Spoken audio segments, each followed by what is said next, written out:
আলহামদুলিল্লাহ ওয়াসসালাতু ওয়াসসালামু আলা রাসূলিল্লাহি ওয়া বা'দ। প্রশংসা আল্লাহ তাআলার, যিনি আমাদের শত ব্যস্ততা, শারীরিক মানসিক কষ্ট, যন্ত্রণা, দুনিয়াবী চাহিদা, এই সব কিছুর মধ্যেও আল্লাহ সম্পর্কে জানার ও জানানোর যে তৌফিক তিনি করে দিয়েছেন এই আজকের আয়োজনের মাধ্যমে, এটা আল্লাহর পক্ষ থেকে মানুষের জন্য রহমত বই কিছু নয়। আলহামদুলিল্লাহ। অসংখ্য দুরূদ ও সালাম নাজিল হন মুস্তাফা সাল্লাল্লাহু আলাইহি ওয়াসাল্লামের উপর, যার পরে এই পৃথিবীতে আর কোনো নবী রাসূল আগমন করবেন না। আমরা সবাই বলি আল্লাহুম্মা সাল্লি আলাইহি, আল্লাহুম্মা বারিক আলাইহি। আসলে আমরা দু চারটা কথা বলার জন্য বাংলাদেশের বিভিন্ন জায়গায় যাওয়ার তৌফিক আল্লাহ দেয়, আল্লাহর প্রশংসা আলহামদুলিল্লাহ। তো আমাদের কুমিল্লা একটু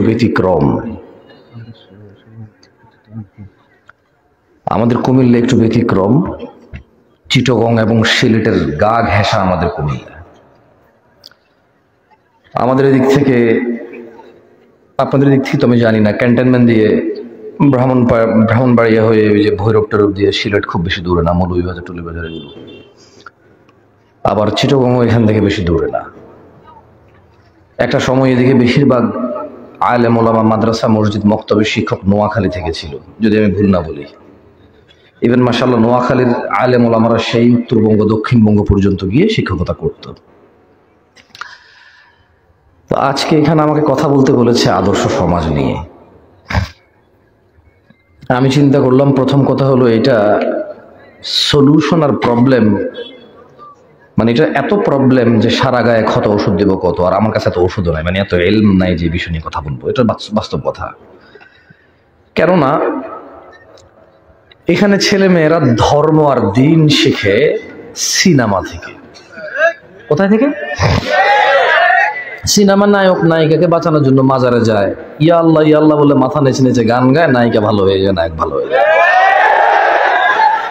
ও কোনো মেয়েকে পছন্দ হলে মাজারে যায়, তাবিজ নেয়, পানি ঢোড়া নেয়।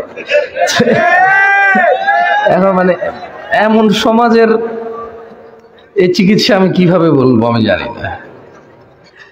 এখানে সিনেমায় দেখায় নায়কের গলার মধ্যে আল্লাহু লেখা, সিএনজি, অটোরিকশা, গাড়ি, বাস, ট্রাক উল্টে গেছে শুধু আল্লাহু লেখার কারণে বেঁচে গেছে, গলার মধ্যে ঝুলানোর কারণে।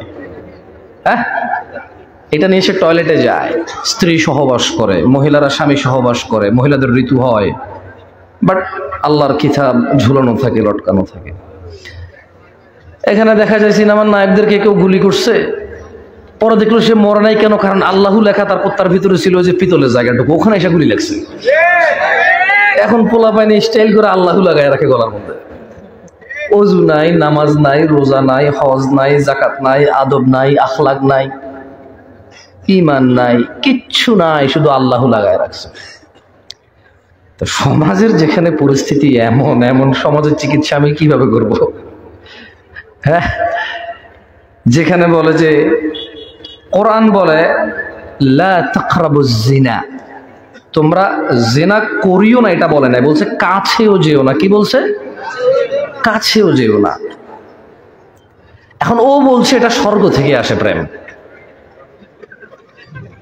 মানে কোরআন বলতেছে যেটার কাছেও যেও না, ও বলে যেটা স্বর্গ থেকে আসে। যেখানে সমাজের ছেলে এবং মেয়ের বুদ্ধি এভাবে বিনাশ হয়েছে, লোপ পাইছে। পৃথিবীর দুর্লভ কিছু জিনিস জাদুঘরে পাওয়া যায়, আমাদের সমাজের মানুষের বিবেক বুদ্ধি জাদুঘরেও রাখা নাই, কোথাও নাই, এটা নাই। আর এটা কেন? কারণ কুকুরের গোশত খাওয়া হারাম প্রত্যেক মানুষ জানে এবং ঘৃণা করে, এটা এড়িয়ে চলে। সুদ খাওয়া হারাম, মদ খাওয়া হারাম, এটা প্রায় মানুষ গ্রহণ করে। তুমি ঠিক বলার জন্য আসছি মিয়া, চুপ ভাই, একটু নীরব থাকেন ভাই। আপনি কি মনে হয় আমি এখানে আপনি ঠিক বলার পরে ঠিক হবে এই জেনে আসছি যে আমারে সবাই চেনে, ভালোবাসা, আমি কিছু কম, উনি ঠিক বললে তারপরে যা ঠিক হবে, আপনি সত্যায়ন করা ছাড়াও এটা ঠিক। আচ্ছা কিছু বলতে ইচ্ছা করে না, মুখ মচর মচর করে। কিছু লোক থাকে না, কিছু না খেলে ভালো লাগে না, যেটা পাবে ওটা মুখে দেয়। এখন এই দেশের মাহফিলের শ্রোতাদের অবস্থা গেছে কিছু না কিছু বলতে হয়। ঠিক আছে, আমি 3 বার জিজ্ঞাসা, আপনারা 3 বার বলে ফেলেন, এরপর আর কিচ্ছু বলিয়েন না, কেমন? ঠিক কিনা? ঠিক কিনা? ঠিক কিনা? কি ঠিক? অভ্যাস।